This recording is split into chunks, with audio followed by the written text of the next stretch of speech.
Les examens sont très invasifs. Combien de temps on passe allongé, les cuisses écartées, le sexe nu devant des gens qu'on ne connaît pas? C'est hyper difficile après de se dire il faut recréer cette scène, mais pour avoir du plaisir.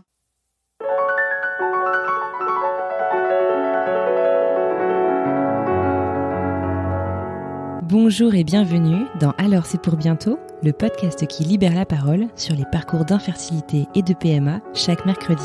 Moi c'est Anne Fleur, la créatrice de ce podcast et je vous parle depuis Boston, aux États-Unis, là où je vis. Aujourd'hui, je vous emmène du côté de Bordeaux à la rencontre de Céline, bénévole au sein de l'association Femmes Endo & Co, reconvertie sexologue thérapeute à la suite de son parcours de PMA.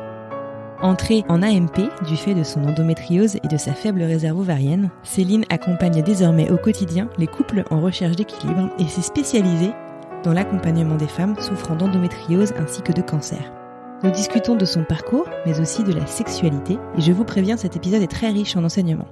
Nous abordons notamment des questions que vous nous avez posées sur Instagram, parmi lesquelles typiquement comment se déroule l'accompagnement avec un sexologue, comment savoir si vous en avez besoin.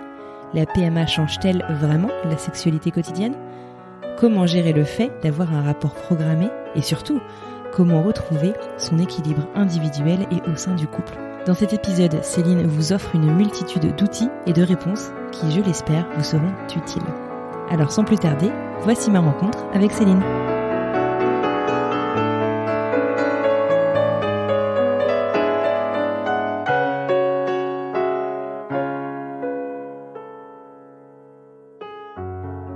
Bonjour Céline et bienvenue sur le podcast. Merci infiniment d'avoir accepté mon invitation à venir nous parler de ton histoire, mais aussi de ton métier de sexologue. J'espère que tu vas bien. D'où est-ce que tu nous parles ? Bonjour Anne-Flore, je suis ravie d'être invitée aujourd'hui également.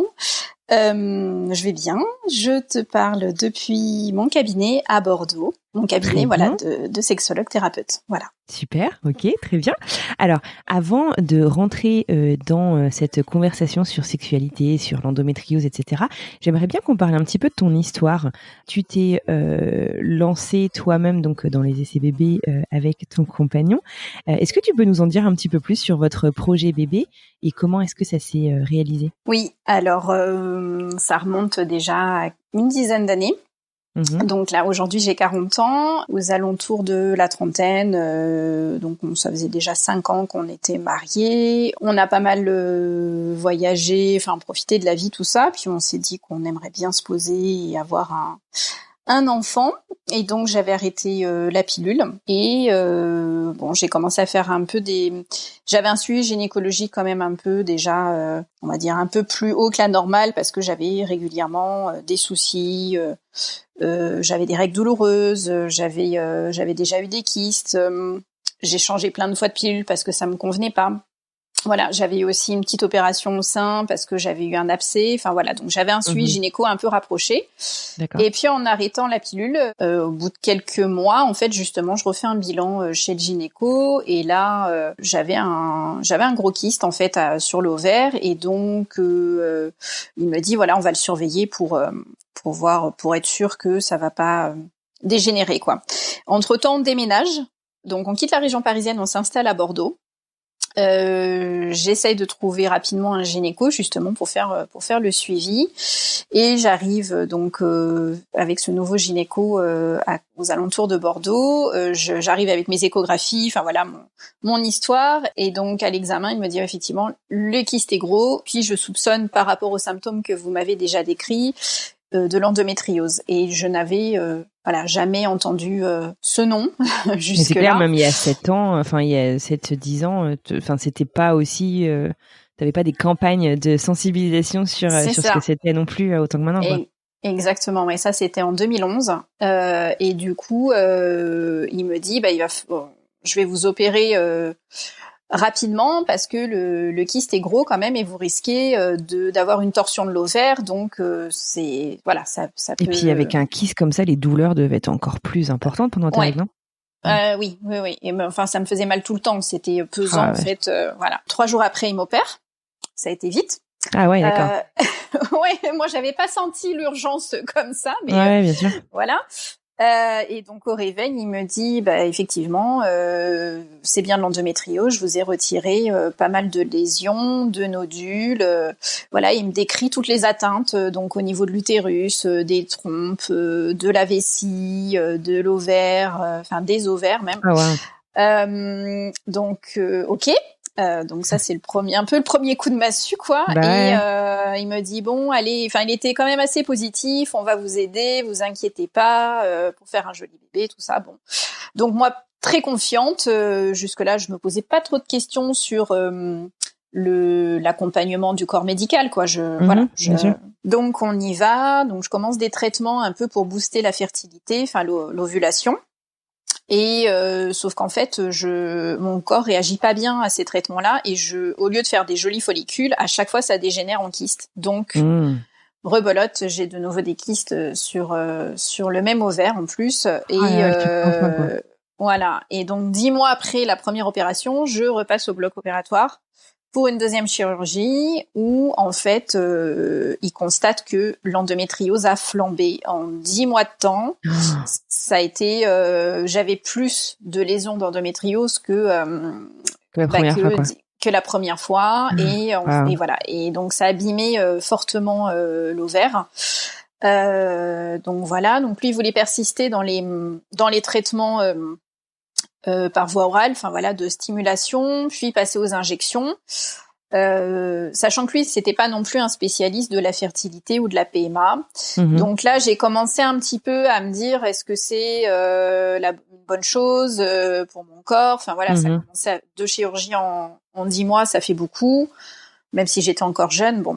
Et puis, en fait, j'ai la chance dans ma famille d'avoir quelqu'un donc qui est gynéco et qui m'a dit non, écoute là, il faut avec l'endométriose et tes 2 chirurgies, va directement dans un centre de PMA faut avoir des spécialistes, où ils sont vraiment spécialistes qui sont réellement compétents et qui vont t'accompagner dans ce parcours-là.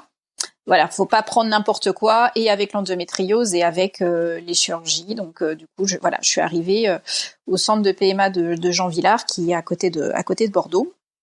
Et là quand je suis arrivée, donc j'avais 32 ans. Donc voilà, ça j'étais pas 32 ans, ça va encore, on va dire. Et malgré tout là le gynéco que j'ai vu m'a dit écoutez, on va pas tarder, faut faire tous les examens, donc il y a un certain nombre d'examens à faire pour les fécondations in vitro, mais il m'a dit on passe directement en stimulation, en fécondation in vitro, on fait pas de stimulation, on fait pas d'insémination, on fait la FIV directe parce que en fait ma réserve ovarienne avait drastiquement chuté. Donc voilà, pour celles qui nous écoutent et qui sont en parcours PMA, qui connaissent tout ça, j'avais une AMH, donc qui est le curseur, qui donne un peu la réserve ovarienne. Elle était à 0,50, ce qui est extrêmement faible. Qui en fait, c'est on est considéré comme préménopausé, voire ménopausé quand on a une réserve ovarienne aussi basse. Donc en gros, il fallait faire vite pour essayer de stimuler le peu qui restait. Voilà. Voilà, sachant qu'avant mes 2 opérations, j'avais une AMH qui était plutôt correcte, on va dire. Elle était dans la moyenne basse, mais la moyenne quand même des femmes fertiles. C'est dingue, en moins d'1 an, du coup, ça a chuté. Ouais, en 1 an et demi, en fait, les traitements que j'ai eus qui m'ont stimulé l'ovulation, en fait, ont épuisé aussi, artificiellement les kystes, et surtout les 2 opérations sur l'ovaire ont fortement abîmé ma réserve ovarienne sur un des ovaires, il n'était plus fonctionnel en fait. Il y avait un résidu de mon ovaire, mais il était quasiment plus visible aux examens en fait médicaux. Donc voilà, donc il fallait faire qu'avec un seul ovaire et avec une réserve ovarienne basse, plus l'endométriose qui aime pas trop tout ce qui est hormonal parce que du coup ça fait flamber l'endométriose. Donc en 3 mois de temps, j'avais fait tous les examens, on a commencé le protocole FIV à ce moment-là et en fait il a fallu quasiment le double de temps d'injection pour obtenir 3 pauvres petits follicules. Donc ça a été super long. En général, il faut une dizaine de jours, puis après on déclenche avec une injection l'ovulation pour être prélevé. Et là, en fait, j'ai eu quasiment 20 jours, 3 semaines d'injection. Donc j'avais un ventre énorme, j'en pouvais plus. Là, j'étais pleine d'hormones. C'est dur. Voilà, physiquement. Puis tous les 2-3 jours, il faut aller au laboratoire, faire la prise de sang, faire l'échographie, voir où c'en est. Donc voilà, on est vraiment focus que là-dessus. Et puis voilà, donc il y a eu la ponction, le prélèvement conjointement de mon mari de spermatozoïdes. Alors heureusement de son côté, lui tout allait bien. Il y avait pas de problème, donc c'était déjà une bonne chose. Ouais, bien sûr. Et voilà, et à l'issue, donc on a donc le labo nous a rappelé, je sais plus, je crois que c'était 48 heures après, pour nous dire qu'ils avaient obtenu un embryon. Et donc ils pouvaient transférer un embryon. Donc en gros, c'était un one shot, il y avait pas de surplus quoi. Donc voilà, donc j'ai eu le transfert embryonnaire. J'avoue que je flippais en me disant voilà, on y va, il y en a qu'un. On va serrer fort les doigts. Croiser les doigts. Oui. Alors serrer les cuisses, apparemment ça servait pas à grand chose parce que pour l'anecdote, j'avais posé la question à la gynéco qui m'a fait le transfert, mais faut que je reste allongée, comment ça se passe? Elle me dit non, vous continuez votre vie, de toute façon, il va pas tomber, hein, donc s'il doit s'accrocher, il s'accrochera, c'est pas en faisant le poirier ou je ne sais quoi que voilà. Mais des fois c'est dans la tête aussi, tu vois, des fois t'as besoin de savoir que t'as fait le petit truc en plus. Exactement. Et du coup, en fait, ça c'était juste avant les vacances de Noël. On est remonté en voiture en région parisienne pour fêter les vacances de Noël les fêtes de Noël avec ma famille, nos familles.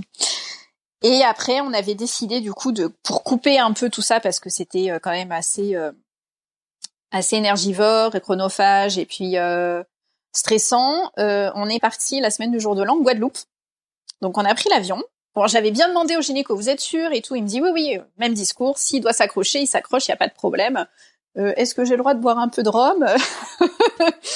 Il m'avait dit oui, pareil avec modération, mais bon, s'il doit s'accrocher, ça s'accrochera, vous inquiétez pas. Donc voilà, on est parti. On a profité. Alors effectivement, de toute façon, avec les hormones, j'étais un peu fatiguée, j'avais un peu mal au ventre. J'ai une mycose d'ailleurs avec le transfert, le jet lag, tout ça, la fatigue. Donc voilà, mais j'essayais de ne pas mettre la pression et de profiter quand même.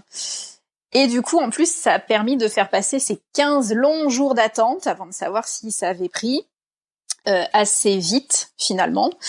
Et donc, on est revenu, c'était en début d'année, donc 2013. Je me refuse de faire un test pipi. Je vais au laboratoire faire ma prise de sang parce que je sais que des fois les tests pipi, ça peut être surtout quand on est en PMA, en fait, on est tellement sous hormones déjà. Ouais, c'est vrai, tu as des faux positifs.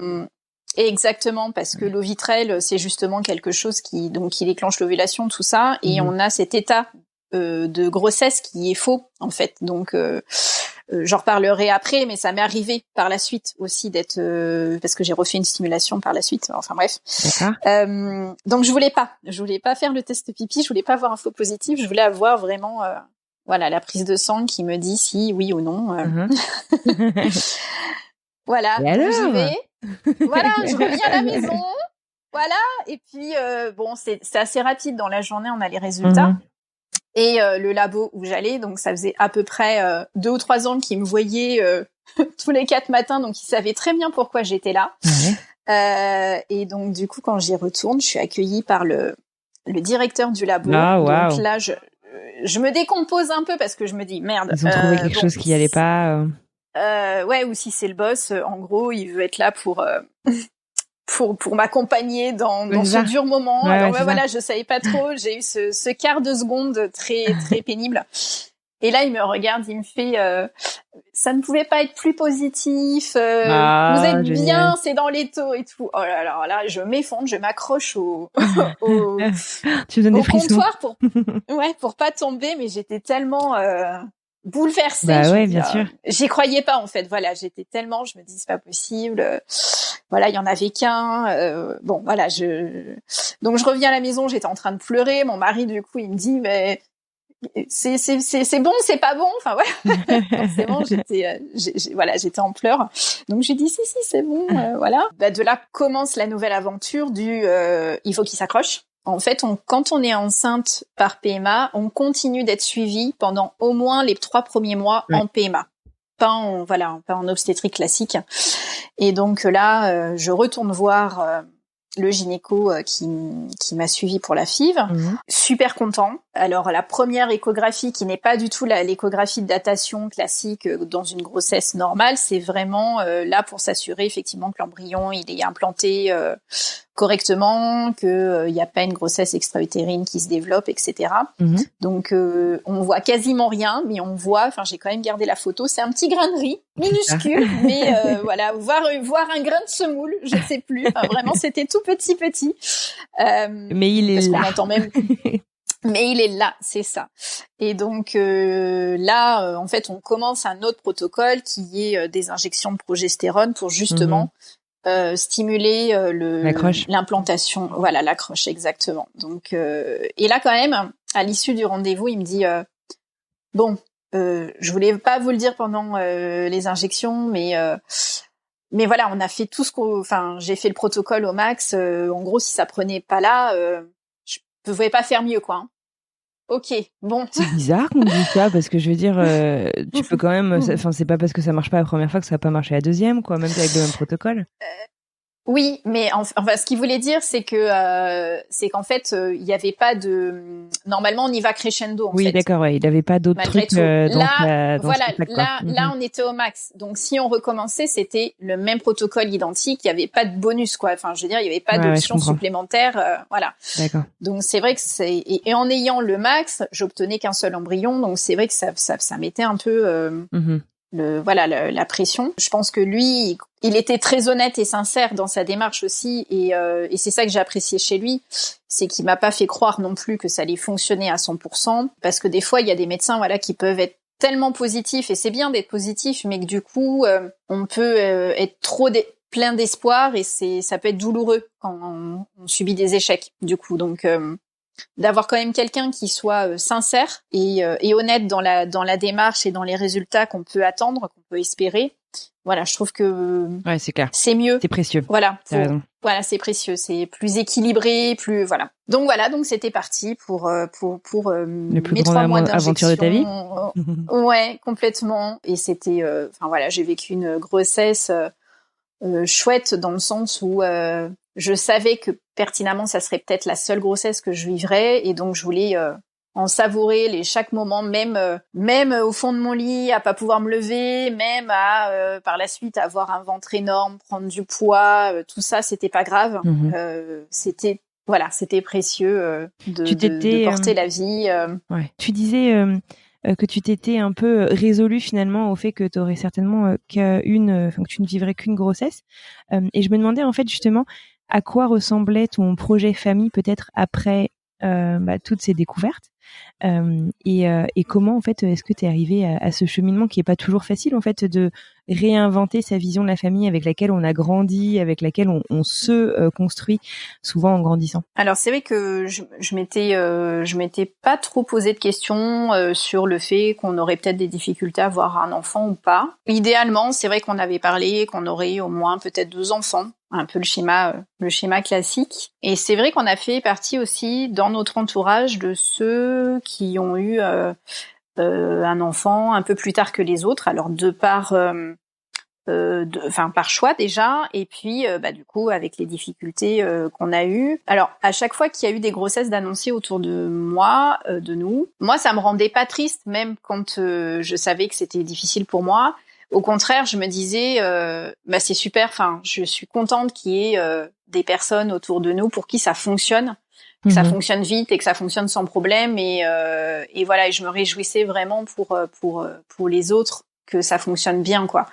Moi, alors, ouais, petite précision. En fait, quand à l'issue de ma deuxième opération, là où je travaillais, j'étais en CDD et du coup, mon contrat est arrivé à son terme juste après la deuxième opération et du coup, on s'est posé la question. On me proposait un autre poste. Beaucoup plus intéressant, mais il fallait être énormément disponible. Sur des amplitudes horaires assez importantes et avec un investissement personnel important et du coup j'ai fait le choix de favoriser du coup le projet bébé après la deuxième opération vu comment ça s'annonçait compliqué et mettre entre parenthèses ma vie professionnelle. Voilà. Et vraiment, j'ai pu me consacrer à 100% à la FIV, à 100% à ma grossesse et vivre pleinement ce moment-là. Tu bossais dans quoi à ce moment-là? Du coup, tu n'étais pas sexologue, si? Exactement. Alors non, je n'étais pas sexologue. Je bossais dans l'urbanisme. En fait, j'ai une formation. Ah oui, rien à voir. Voilà, rien à voir. Je bossais dans l'urbanisme de projet à ce moment-là, et donc voilà, c'était hyper intéressant, très stimulant, mais je pense que j'ai vraiment pris conscience que si je faisais le choix de favoriser le poste plutôt que la FIV, ça pouvait retarder d'autant plus et peut-être compromettre vraiment mes chances d'avoir un enfant. Donc là, clairement, je ne me voyais pas sans enfant.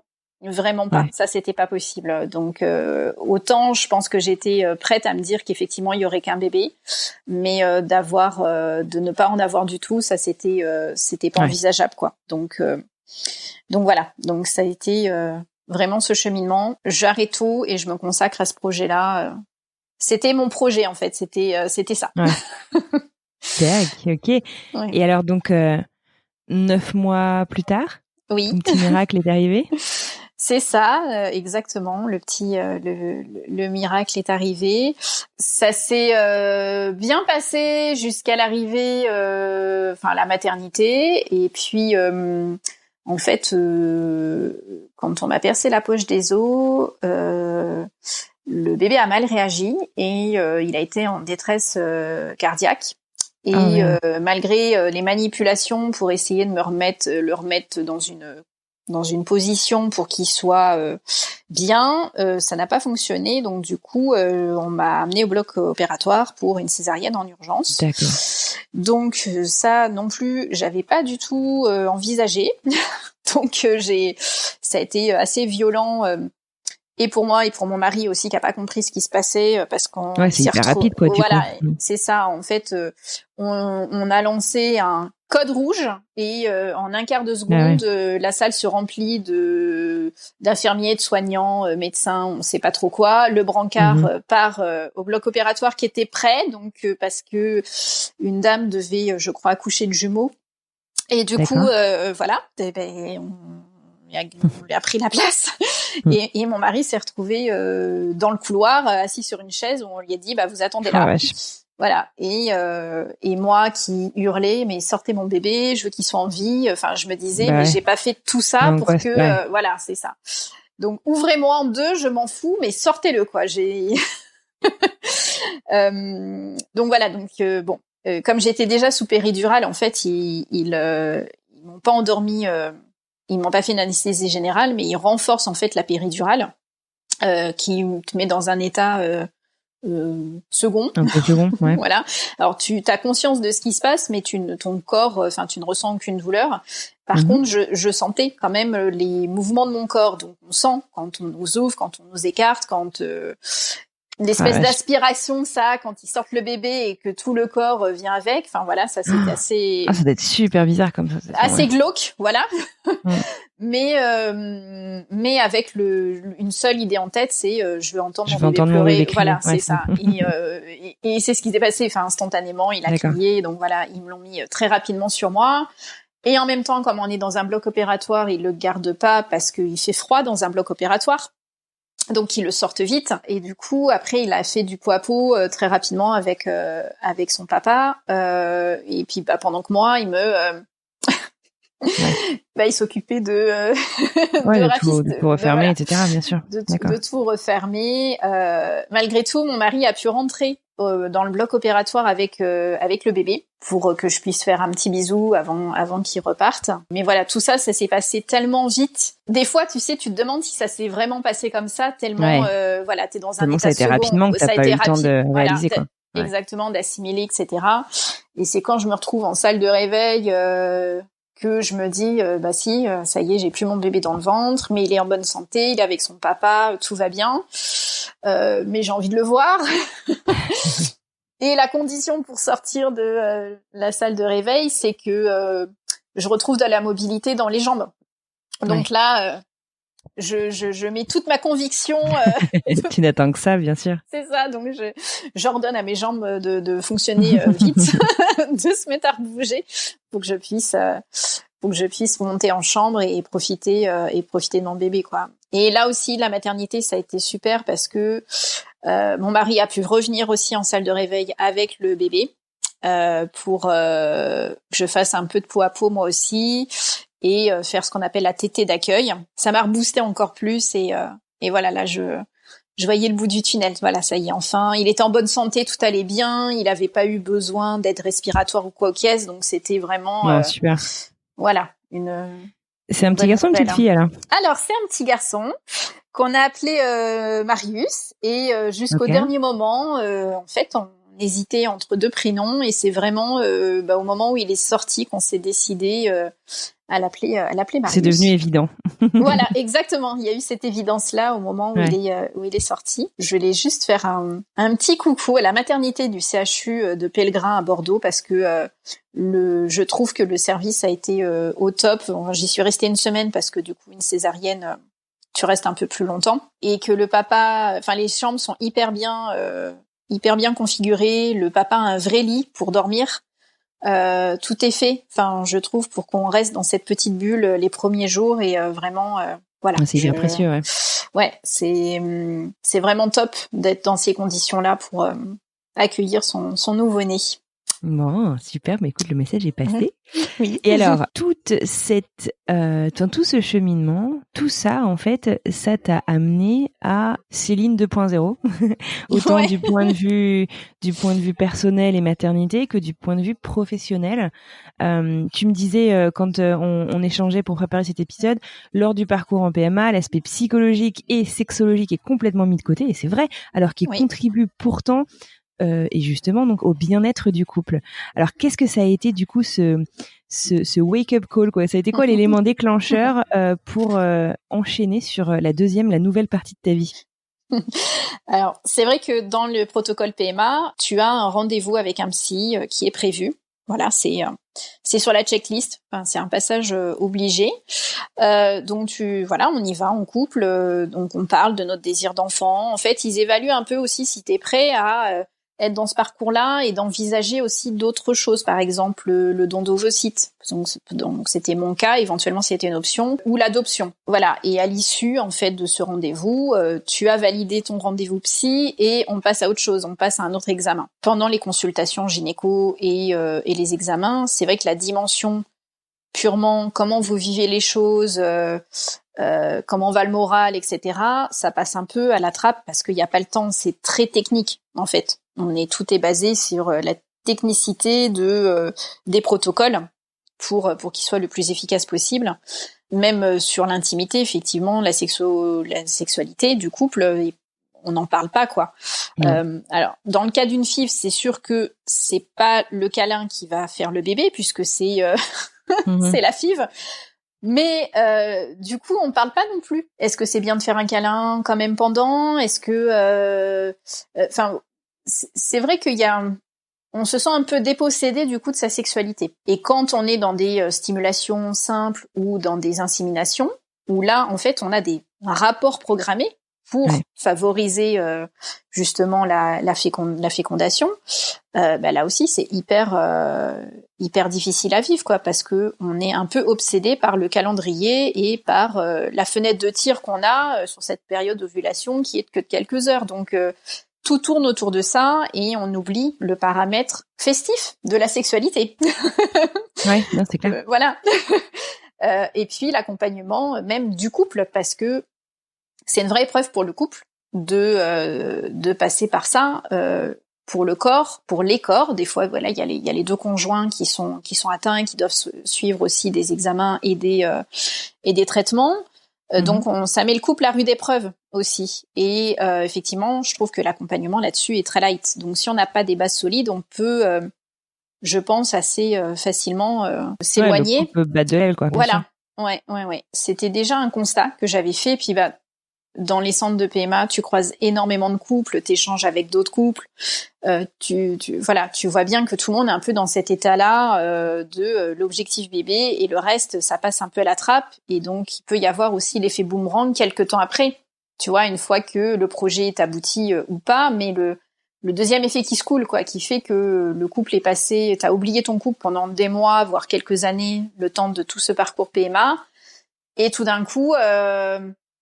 Ouais, voilà, comment on rallume la flamme, voilà. Bien sûr. Exactement. Ça veut pas dire qu'on s'aime pas, mais il y a plus cette, bien sûr. Exactement. Donc ça a été un constat. Et puis la deuxième chose, c'est aussi par rapport à l'endométriose, où du coup, pareil, en étant assez en contact avec d'autres femmes atteintes d'endométriose, il y a des associations ou les réseaux sociaux. Là aussi, j'ai constaté que les femmes étaient fortement impactées dans leur intimité, dans leur corps et dans leur zone intime, érogène et leur sexualité. Et que là aussi, le corps médical, en fait, prenait pas forcément en considération cet aspect-là, et que c'était un peu débrouillez-vous, quoi. Et sauf que on a besoin d'être bien dans son corps, dans son intimité et aussi dans sa sexualité pour être épanoui et justement créer un cercle vertueux pour améliorer sa condition déjà pas super avec la pathologie. Donc si on a rajouté une couche en plus en étant amputé de quelque chose qui est agréable, ouais. Voilà, c'est dommage et puis c'est contre-productif aussi. Donc voilà, il y a eu tous ces questionnements, ce qui a cheminé. Moi, j'avais repris ma carrière où ça en était dans l'urbanisme. Mais pareil, je suis arrivée au bout de quelques années un peu à me dire est-ce que ça fait vraiment sens pour moi et plus je me posais cette question et moins c'était évident. Parce que je donnais toujours plus pour le travail, mais du coup, je m'oubliais beaucoup plus et je laissais de côté un peu trop mon état de santé se dégrader. Et le corps me rappelait sans cesse que il fallait que je lève le pied et il fallait que je trouve une solution. Voilà. Donc, j'avais des crises d'endométriose de plus en plus fortes. Qui me mettaient à terre pendant plusieurs jours. Voilà, et qui a engendré une fatigue chronique qui faisait que un jour, je n'ai plus me lever. Enfin, c'était plus possible en fait. Burn-out. Voilà, burn-out, voilà. Ouais, j'en ai fait un aussi, alors je comprends par quoi t'es passé. Ouais. Voilà. Et ce qui a déclenché aussi, alors j'ai rajouté un petit niveau supplémentaire dans l'état de santé. En fait, il y a 4 ans, on m'a diagnostiqué un mélanome. Et ça a été vraiment, je pense, la goutte d'eau qui a fait déborder le vase et à me dire, je suis OK. Je me pose les bonnes questions. Qu'est-ce que je peux faire comme ça que je veux vivre ma vie, quoi.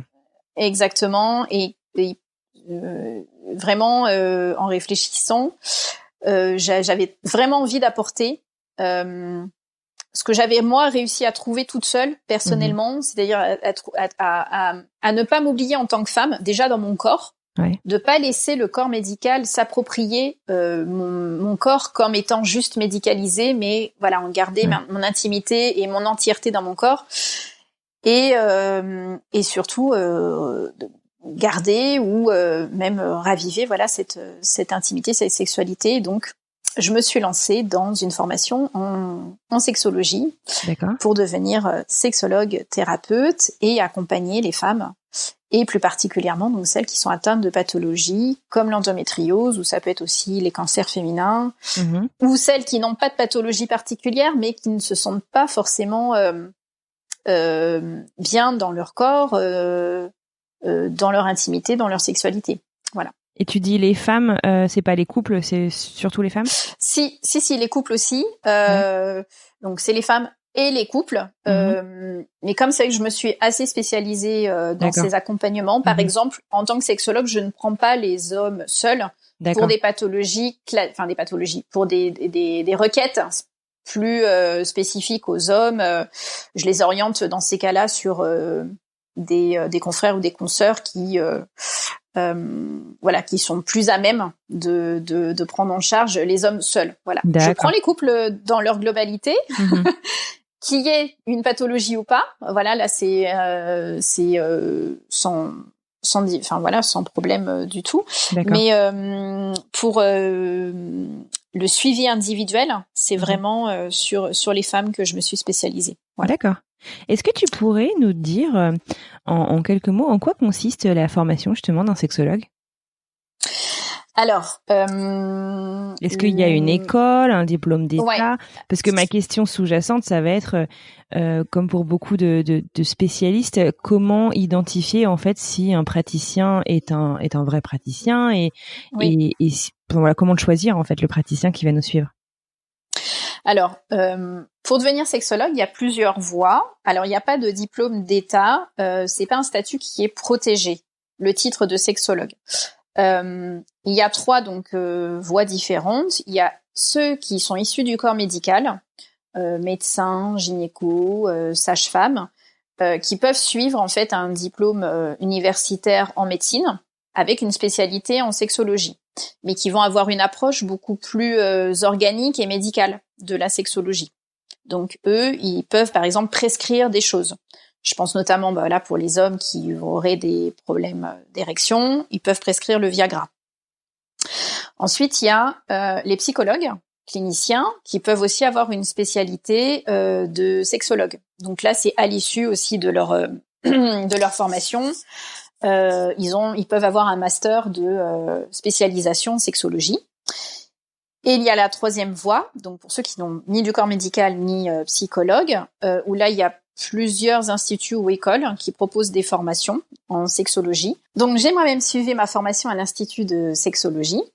Donc c'est une formation qui est sur 2 ans et c'est une approche donc moins organique puisque nous ne sommes pas médecins. Donc nous on n'aura pas d'objectif de prescription, mais on va avoir une approche plus globale et plus, on va dire, humaniste.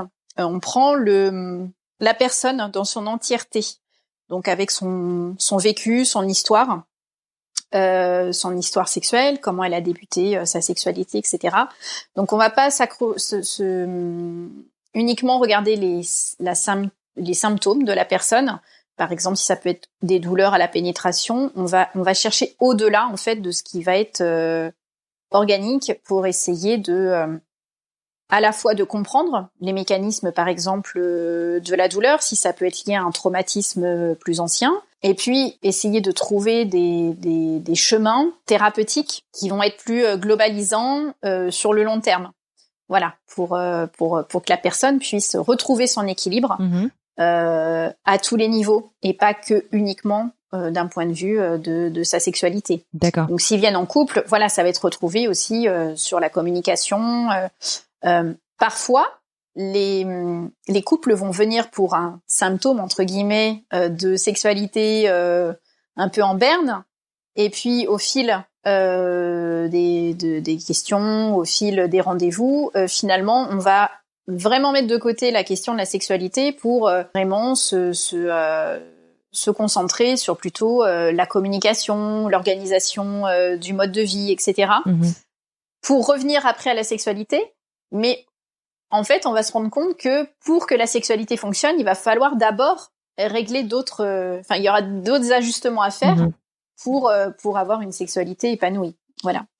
Et pour les femmes qui viennent me consulter, notamment pour celles qui sont atteintes d'endométriose, bien souvent, il y a ça aussi, ce cheminement, où on va contourner un peu justement l'aspect médical et vraiment organique pour retrouver d'autres plaisirs, d'autres sensations qui sont pas forcément sexuelles ou érotiques, mais qui vont en fait restimuler, recréer des chemins de plaisir pour après revenir à la sexualité. Voilà.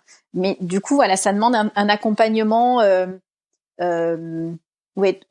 où il faut du temps, de l'écoute. En fait, c'est autant de la psychologie que de l'accompagnement au quotidien, c'est ça ou... Oui, avec des approches propres à la sexologie. Variées. Ouais. Oui, propre à la sexologie. Et puis, tu vois, je vais utiliser aussi des choses que j'ai apprises un peu en sophrologie, en méditation, en yoga. Enfin voilà, je vais essayer en fait d'enrichir la boîte à outils de chaque couple. Exactement, exactement. Par les différentes lectures, proposer des supports différents aussi. Par exemple, à l'issue d'un rendez-vous, je vais toujours donner des petits exercices entre guillemets à faire, et je vais essayer de m'adapter à chaque individu, savoir quelles sont ses préférences pour que ce soit efficace. Et parce que quand on rentre chez soi avec des petites choses à faire, il faut qu'on ait envie de le faire vraiment. Donc il faut vraiment trouver le comme tu dis, le bon outil dans la boîte à outils pour aider au mieux la personne. La question la plus fréquente qu'on a reçue de nos auditrices, notamment quand on a parlé donc de la préparation de cet épisode, c'est ce que tu disais, cette routine des rapports programmés quand on est en essai bébé, en insémination, et puis des fois aussi en FIV. En FIV, on dit qu'il faut quand même avoir le plus de rapports possible autour de l'ovulation. Comment est-ce que tu as des pistes sans nous faire toute une consultation, tu vois, mais des suggestions en fait de choses à envisager pour essayer de casser cette routine des rapports programmés quand on est en essai bébé? On peut envisager les rapports qui ne seront non programmés de manière complètement différente, c'est-à-dire de sortir vraiment de la sexualité, par exemple pénétrative, et de s'accorder des moments plutôt très sensuels ou très érotiques autour du massage, autour des caresses, tout ce qu'on va considérer comme le slow sex, c'est-à-dire vraiment prendre son temps et être plus dans le ressenti, maximiser le ressenti des baisers, des caresses, des odeurs, plutôt que de la performance. Parce que dans le rapport sexuel programmé, il faut qu'il y ait pénétration et éjaculation, ce qu'on souhaite obtenir, c'est une fécondation. Donc il faut qu'il y ait toutes ces étapes-là. Or, du coup, quand on est dans la sexualité plaisir, on peut se dire aussi qu'on peut faire autre chose que ça pour justement se démarquer les rapports sexuels programmés d'avec les rapports plaisir. Et donc, les câlins plaisir et passer par plus de ressenti, plus de plaisir et prendre son temps. Et c'est OK, justement, si on fait pas de pénétration parce que ça va changer, en fait. L'objectif n'est pas le même.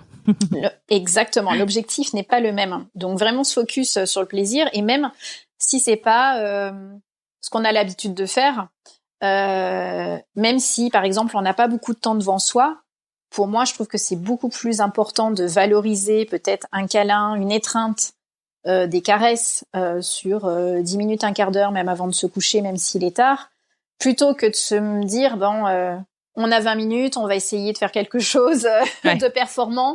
Voilà, en fait, c'est contre-productif quand on part sur cet objectif-là. Donc, et puis après, de manière classique, ce qu'on dit aussi souvent, s'accorder le plus souvent des moments à deux où on ne va pas parler de ça aussi, où on va à un vrai rendez-vous. Voilà, dîner au restaurant, voilà, une date exactement, où on va essayer de faire autre chose que de se focaliser là-dessus, et s'accorder des moments en individuel aussi. Parce que justement, comme ce parcours, c'est en couple pour avoir un bébé, c'est important aussi de se retrouver soi-même, faire une activité qui nous convienne, ou même ne rien faire, mais ne rien faire seul.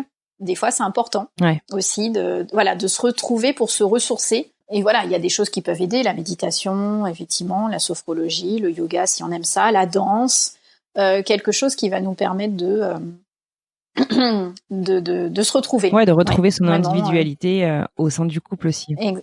Exactement. Puisque pour former un couple, c'est deux individus qui vont créer une troisième entité qui est le couple. Voilà. Super. Est-ce que, selon toi, de ton expérience personnelle, puisque tu es passée par la PMA aussi, et puis de ton expérience de professionnelle qui accompagne ces patientes, est-ce que il faudrait qu'on soit prévenu de faire attention peut-être à notre libido, à notre intimité, que tout ça va être un peu mis à mal par la PMA, ou enfin, est-ce que tu penses que l'accompagnement et enfin, je sais pas si on peut parler de prévention, mais l'éducation peut-être sur le sujet devrait peut-être avoir lieu plus en amont? Oui, oui, vraiment. Et même, j'ai envie de dire, pas que pour la PMA, mais encore plus quand c'est comme ça. Mais de manière générale, on ne prête pas assez attention à la sexualité, le bien-être sexuel des personnes. Or, c'est un vrai paramètre de bonne santé, dans le sens, pas santé purement d'un point de vue médical, mais un bon équilibre de vie. Et donc, c'est des questions même qu'on devrait nous poser quand on va voir le médecin généraliste ou quand on fait un check-up. Et sinon, comment ça va de ce côté-là, quoi? Est-ce que, justement, vous avez de la libido, du plaisir, des envies? Est-ce que ça se passe bien? Il devrait y avoir ce paramètre qui devrait être pris en compte, qui permettent aussi à la personne en face, du coup, de se poser ces questions-là, parce que il y a aussi beaucoup de personnes qui, du coup, font abstraction et se disent bah tant pis, oui effectivement c'est pas super mais bon voilà, qui n'en parle pas. Exactement. Et puis on n'a pas le temps, on est pris dans le tourbillon du quotidien, etc. Et c'est toujours relégué effectivement à la dernière place. Et c'est un peu comme ça après qu'on s'oublie et soi-même et dans son couple. Et encore plus dans la PMA, puisqu'effectivement on a ce rapport à la sexualité qui est ambigu, parce qu'à la fois il va falloir être productif et programmer des rapports sexuels, et en même temps justement ça enlève tout le côté, comme je disais tout à l'heure, festif, récréatif et de plaisir de la sexualité. Donc peut-être faire un peu plus de prévention, en tout cas oui, prévenir, ou d'avoir ce petit point de dire préservez-vous, préservez votre intimité, créez-vous une bulle de douceur aussi, et pour que ça fonctionne, je crois aussi qu'il faut justement être bienveillant avec soi-même le plus possible, et pas que être dans la performance médicale. Voilà, c'est pas parce qu'on va voilà, exactement, c'est pas parce qu'on va tout bien faire, le protocole, etc., que ça va fonctionner d'office. Il y a ce paramètre-là aussi qu'il faut lâcher prise, être bien dans son corps, et ça va passer justement par cette intimité-là qu'on peut avoir avec soi-même déjà. Être bienveillant, je pense notamment aux femmes, parce que les examens sont très invasifs. Combien de temps on passe allongé, les cuisses écartées, le sexe nu devant des gens qu'on ne connaît pas. C'est hyper difficile après de se dire que il faut recréer cette scène, mais pour avoir du plaisir. Voilà, donc c'est vraiment un travail d'introspection personnelle qu'il faut réussir à faire pour pouvoir dissocier justement à ce moment-là son corps vu comme quelque chose de médical et d'organique de j'ai mon corps de femme qui est aussi érogène, et quand on me touche à cet endroit-là, j'ai envie que ça me donne du plaisir, et pas de penser au spéculum qu'on m'a inséré il y a 2 jours. Et alors justement, tu vois, je comprends donc que les côtés patients, donc il y a ce cheminement à faire, et puis je crois que les patients en sont de plus en plus conscients. Mais comment est-ce que tu expliques ce tabou peut-être côté médical en fait? Pourquoi est-ce qu'on n'en parle pas? Pourquoi est-ce que parce que je veux dire, on a quand même pardonne-moi l'expression, ils ont quand même les mains dedans, mais ils sont incapables d'en parler. Enfin, tu vois, comment t'expliques ça? Alors c'est une très bonne question. Parce qu'effectivement, quand je me suis lancée dans cette reconversion, j'ai énormément questionné le corps médical et paramédical autour de moi. Donc d'abord, mon équipe de soignants, entre guillemets, c'est-à-dire gynéco, ostéopathe, kiné, même pharmacien, en leur posant des questions sur quand vous avez des femmes qui vous posent des questions sur leur sexualité, vers qui vous les envoyez? Et je pense que 100% des personnes m'ont répondu « on ne sait pas ». Donc j'aurais dit « mais vous ne les envoyez pas vers des sexologues ?» C'est qu'on n'en connaît pas trop, on ne sait pas. Oui, peut-être, effectivement, il faudrait les orienter sur des sexologues. Ok, bon, donc c'est pas que cette problématique ne les intéressait pas, parce que j'ai aussi eu tout le monde. Enfin, quand j'ai expliqué après mon projet, là aussi, j'ai eu que des bons retours en me disant mais oui, c'est ça qu'il faut. Effectivement, des personnes qui soient spécialisées dans ces accompagnements-là pour que les femmes se sentent à la fois qu'il y ait un temps d'écoute, qu'il y ait de la compréhension et qu'il y ait aussi des outils pour les aider à passer ces moments-là. Ça peut être une reprise de la sexualité aussi en postpartum. Je posais la question à une kiné que je voyais régulièrement et qui faisait de la rééducation du périnée, et je lui dis mais comment vous parlez de la sexualité avec vos patientes? Et elle me disait je leur dis si le périnée est ok ou pas, mais après effectivement on parle très peu finalement, au-delà de la technique, de plaisir, de libido, d'envie, etc. Donc on sent que même les soignants en fait c'est pas qu'ils ne veulent pas, c'est qu'ils n'ont pas le temps. Ouais. Ils sont voilà, c'est de la technique, des super techniciens, voilà, du corps. Mais du coup, par contre, quand je les ai sollicités, je pense que là aussi 100% m'ont dit quand vous avez fini votre formation, vous revenez vers nous, vous nous apportez votre carte, on aura des ouais. Voilà, donc oui, comme quoi il y a un vrai besoin, quoi. Voilà, exactement, c'est ce qu'ils m'ont dit, il y a un vrai besoin. Il y a un vrai besoin et après chacun son métier. Quand on est médecin, effectivement, on n'est pas sexologue. Par contre, ce qui est bien, c'est après de leur dire vous voyez, par contre, il y a d'autres personnes qui peuvent s'en charger, juste pensez-y, faites passer l'information si vous sentez que la personne a besoin. Bien sûr.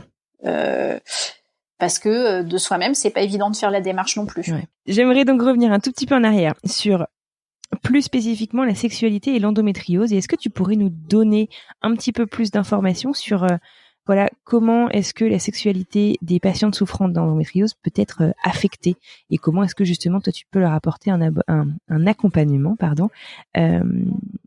très personnalisé là-dessus. Et en fait, je te parle de ça parce que je sais aussi que tu fais des ateliers, que tu es bénévole chez Endo & Co, Femmes Endo & Co, l'association. Oui, c'est ça. Et que tu proposes aussi des séances sous forme d'ateliers, en couple, individuel. Est-ce que tu pourrais nous raconter un petit peu tout ça? Alors, du coup, quand je me suis présentée, j'ai expliqué aussi que j'étais atteinte d'endométriose et que c'est effectivement une pathologie qui va avoir un impact sur la sexualité, enfin qui peut avoir, c'est pas une fatalité, mais qui peut avoir un impact sur la sexualité à différents niveaux, c'est-à-dire que suivant où sont positionnés les nodules, les adhérences, les lésions d'endométriose, on peut ressentir des douleurs. Alors, soit par exemple des douleurs de contact, des douleurs à la pénétration. Le plus souvent, c'est des douleurs à la pénétration, notamment les pénétrations en profondeur. Ça peut aussi générer des douleurs après avoir eu un orgasme, parce que l'orgasme va contracter fortement le vagin, l'utérus, les ovaires, etc. Et là aussi, avec les adhérences, en fait, ça va diffuser une vague de douleur dans tout le pelvien, donc ça peut être très très douloureux. Et puis, l'endométriose, c'est une pathologie qui est chronique et qui engendre du coup une fatigue chronique également. Et du coup, on peut être assez fatigué régulièrement, manquer d'énergie, donc la libido peut en souffrir aussi. Les traitements aujourd'hui pour l'endométriose, ce sont pas des traitements curatifs, mais ce sont des traitements pour masquer justement les symptômes de l'endométriose, et ce sont des traitements hormonaux, donc ils vont avoir un impact sur la libido aussi, qui peuvent avoir un impact aussi notamment par exemple sur la sécheresse vaginale, qui peuvent avoir un impact sur le poids. On peut prendre beaucoup de poids en ayant des traitements hormonaux assez forts. Et tout ça fait qu'on va pas bien se sentir dans son corps, cumulé avec ce que je disais tout à l'heure, tous les examens aussi gynéco, qui vont faire qu'on va un peu se déconnecter de son corps comme zone érogène, comme zone de plaisir, et ne le voir que sous l'aspect médical et organique et comme un corps malade, et plus comme un corps qui donne du plaisir. Tout ça va contribuer malheureusement à avoir peut-être une sexualité en berne, une sexualité qui sera plus du tout dans la jouissance, mais dans la douleur ou dans l'appréhension de la douleur. Donc voilà, donc j'essaye d'accompagner ces femmes. Donc pareil, je prends en compte leur parcours à chacune, leur histoire de la maladie, leur histoire de leur sexualité aussi, et de voir comment on peut les reconnecter justement à leur corps, à refaire que ce corps devienne quelque chose de plaisant, d'érotique, d'érogène, de doux, et de le dissocier de ce corps malade. Donc voilà, on va trouver des outils différents pour chacune. Je fais effectivement, comme tu l'as souligné, donc des ateliers par exemple en visio pour l'association Femmes Endo & Co, donc qui est une association qui est spécialisée dans les femmes atteintes d'endométriose. Je reçois des femmes évidemment au cabinet pareil qui ont cette demande-là.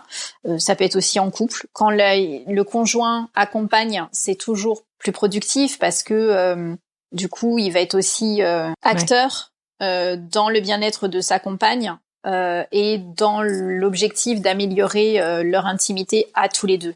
Et ça, c'est vraiment important quand les conjoints, quand le ou la partenaire est présente. Ouais, évidemment, c'est hyper important. D'accord, ok. Écoute, c'est vraiment un épisode, une mine d'or. Merci beaucoup pour tous ces conseils, c'est vraiment super intéressant. Si nos auditeurs et auditrices veulent continuer la conversation avec toi, est-ce que tu as un site internet, un compte Instagram par exemple sur lequel on peut te retrouver ? Oui, alors notamment sur Instagram, donc j'ai un compte qui s'appelle Sexologue Thérapeute. Où je mets des posts ou des stories en rapport avec évidemment tout ce qui concerne la sexualité, notamment le plaisir féminin et l'endométriose. Je réponds à tous les messages privés. Et puis après, voilà, je consulte aussi en visio. Donc, si vous n'êtes pas de Bordeaux mais que vous souhaitez avoir un suivi, il n'y a aucun problème. Je l'ai fait pendant le confinement, ça s'est super bien passé. Donc du coup, t'élargis. Voilà. J'ai expérimenté, ça c'était tout aussi efficace. Okay. Super. Eh ben écoute, je n'ai plus qu'à te souhaiter une excellente journée. Un immense merci d'avoir passé cette petite heure avec moi. J'espère que nos auditeurs et auditrices auront pu apprendre plein de choses. En tout cas, pour moi, c'est le cas. Et puis, je te souhaite donc une excellente continuation. Je te dis à très bientôt, Céline. Je te remercie pour ton accueil et je suis ravie d'avoir enregistré cet épisode avec toi. Et je suis ravie aussi si ça peut aider certaines et certains à aller mieux dans leur intimité, dans leur sexualité. C'est le but. Salut, merci. Bonne journée. Et voilà, c'est la fin de ce tout nouvel épisode. Un immense merci à Céline d'avoir pris le temps et d'avoir eu la bienveillance qu'elle a eue pour répondre à nos questions et pour se livrer à nous sur son parcours à elle pour devenir maman. Un immense merci à vous d'être toujours là à la fin de cet épisode. Si vous souhaitez continuer la conversation autour de cet épisode et des questions qu'il soulève, rendez-vous sur Instagram, retrouvez la vignette de l'épisode et venez en discuter avec la communauté. C'est généralement par là que ça se passe.